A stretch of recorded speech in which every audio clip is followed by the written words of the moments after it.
बदलने का समय था, तब तो तू बदला नहीं।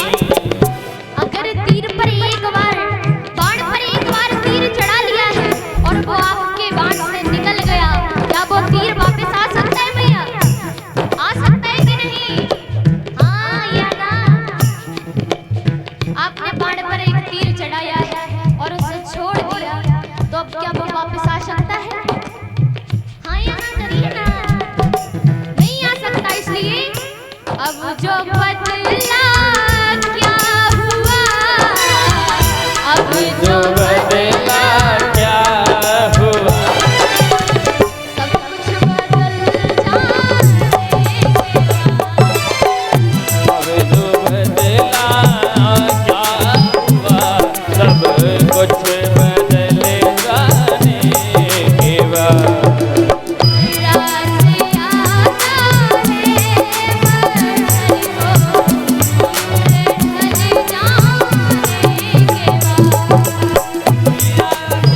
आता है बसरे को उम्र ढल जाने के बाद।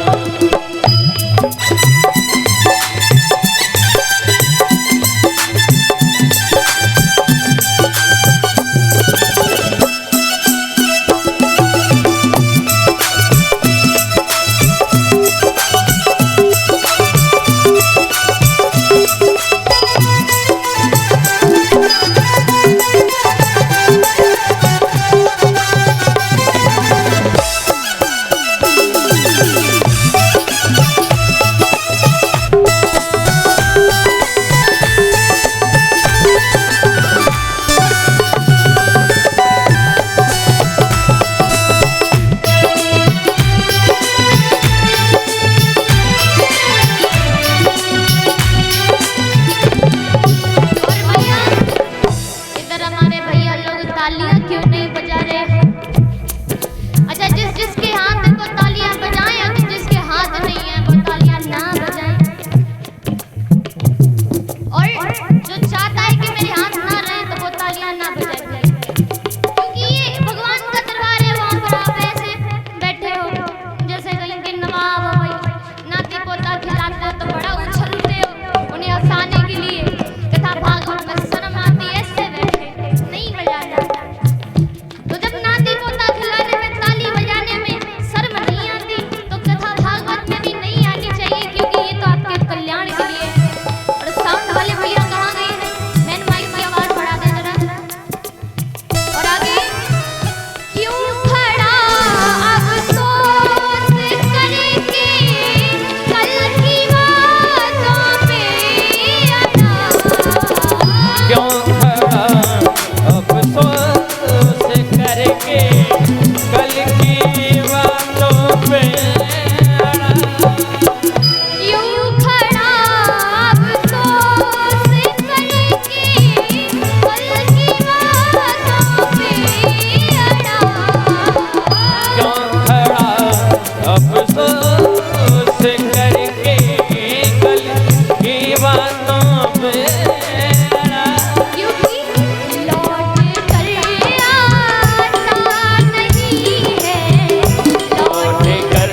हो